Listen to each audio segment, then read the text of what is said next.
লোকশ্রুতির নানা কাহিনী নিয়ে দাঁড়িয়ে আছে আজও মাঝদিয়ার উত্তর লোকশ্রুতির নানা কাহিনী নিয়ে দাঁড়িয়ে আছে আজও মাঝদিয়ার পূর্ব উত্তরে প্রাচীন গ্রাম মাটিয়ারি। অথচ একদা কৃষ্ণগঞ্জ থানার এই মাটিয়ারি ছিল খুব জাঁকজমকপূর্ণ স্থান। কৃষ্ণনগর রাজবংশের আদি পুরুষ ভবানন্দ মজুমদার তার বিস্তীর্ণ জমিদারি শাসনের বাগোয়ান ছাড়া এই মাটিয়ারিতেও প্রসাদ নির্মাণ করেন। ক্রমে এই মাটিয়ারি হয়ে ওঠে জমিদারি শাসনের মূল কেন্দ্র। ভবানন্দের পৌত্র রাঘব এখানে যে রুদ্রেশ্বর শিবের মন্দির নির্মাণ করেন, সেই চারচালা শিব মন্দিরটি এখনো আছে এবং রুদ্রেশ্বরের শিব মন্দিরে শিব আজও পূজিত হয় নিষ্ঠার সঙ্গে। এই মন্দিরের টেরাকোটার কাজ এখনো দর্শক ও গবেষকদের দৃষ্টি আকর্ষণ করে। পরবর্তীকালে রাঘব রায় মাটিয়ারি ত্যাগ করে রেউই, যার বর্তমান নাম কৃষ্ণনগর, রাজধানী স্থাপন করলে মাটিয়ারি দিনে দিনে গৌরব হারায়। ধীরে ধীরে জঙ্গলাকীর্ণ হয়ে পড়ে প্রসাদ সংলগ্ন অঞ্চল এবং ধ্বংস হয়ে যায় কালক্রমে। অতীত দিনের স্মৃতি বুকে নিয়ে মাটিয়ারি এখন শুধুই দীর্ঘশ্বাসের বাতাস ভারী করে। আমবাগান আর রুদ্রেশ্বরের মন্দির শুধুই সেই অতীত দিনের স্মৃতিটুকু বুকে নিয়ে দাঁড়িয়ে আছে আজ বিশ্বাস করা কঠিন যে এই নগণ্য গ্রামেই একদা কৃষ্ণচন্দ্রের পূর্বপুরুষ স্থাপন করেছিলেন তার দ্বিতীয় রাজধানী। এই মাটিয়ারিতে রয়েছে এক বিখ্যাত পীরতলা। এখানে পীর মল্লিক গাউসের সমাধি। মল্লিক গাউস বা মল্লিক গস উপাধি বিশেষ। মলি অল গস এখান থেকেই হয়েছে মল্লিক গস। গস শব্দের অর্থ ফকির। মলি অল অর্থে বাদশাহ, অর্থাৎ ফকিরদের যে বাদশাহ বা শ্রেষ্ঠ ফকির। তিনি নানা দেশে ঘুরতে ঘুরতে এক আষাঢ় মাসে এখানে এসে উপস্থিত হন।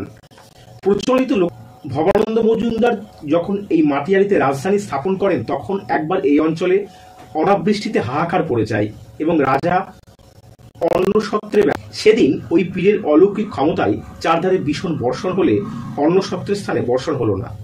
দেখে মুগ্ধ হলো সকলে। দিকে দিকে ছড়িয়ে পড়ল তার অলৌকিক মাহাত্ম্যের কথা। রাজার অনুরোধে তিনি এক নিম গাছের নিচে আস্থানা করেন।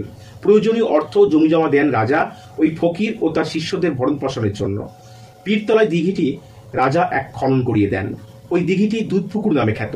ওই দিঘির জলপানে আগে বহু রোগ সেরে যেত বলে শোনা যায়। অন্য একটি লোককথা অনুসারে জানা যায় যে মল্লিক গাউস এখানে আসেন সুদূর পারস্য থেকে ধর্ম প্রচারের বাসনায়। এইখানে নানা অলৌকিক ক্রিয়াকর্ম দেখিয়ে স্থানীয় মানুষদের মন জয় করেন।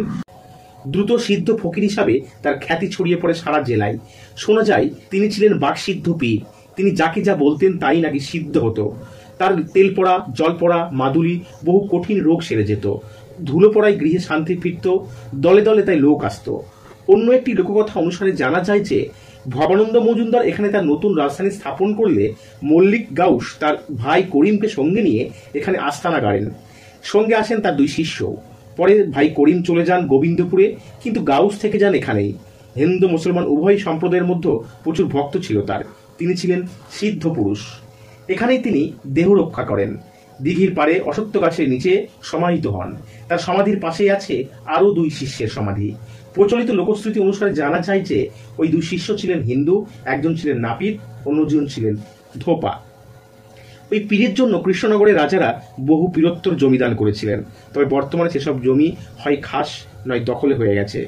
প্রতি বছর আষাঢ় মাসে অম্বুবাচীর সময়ে আগে 15 দিন ধরে এক বিরাট মেলা বসত এখানে। ওই মেলায় হাজার হাজার লোক ভিড় হতো। তবে বর্তমানে মেলার সেই প্রাচীন জৌলুস কমে গেছে।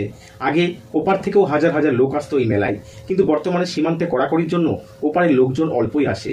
ওই মেলা পীরতলা মেলা বলেই খ্যাত। ওই এলাকাটা পীরপাড়া বলে পরিচিত। লোকে বলে এখনো নাকি গভীর রাতে মাঝে মাঝেই ওই পীরের মাজারে জ্বলতে দেখা যায় প্রদীপ। ছুটে আসে একটা সাদা ঘোড়া কোথা থেকে, তারপরেই 4-5 ঘুরে খটখটানি ধ্বনি তুলে আবার কোথায় যেন চলে যায়। কেউ বলে ওই ঘোড়া ছুটে যায় গোবিন্দপুরের দিকে, কেউ বলে মাটিয়ারি রাজবাড়ির প্রাচীন ধ্বংসস্তূপের দিকে। আজ মাটিয়ারি রাজবাড়ি নেই, রাজা নেই, রাঘব নেই, সিদ্ধ পুরুষ মল্লিক গাউস। আছে শুধু শিব মন্দির আর গাউসের মাজার, আর আছে লোকশ্রুতি, লোককথা। আমরা নদিয়া জেলার বিভিন্ন স্থান, বিভিন্ন ছোট ছোট স্থান, গ্রাম, সকল অঞ্চলের নামের ইতিহাস, তার উৎস, কিভাবে সেই গ্রাম প্রতিষ্ঠিত হলো বা এলাকা প্রতিষ্ঠিত হলো, এইসব নিয়ে গবেষণা করে চলেছি। আপনারা আমাদের এই গবেষণায় সঙ্গ দিতে পারেন।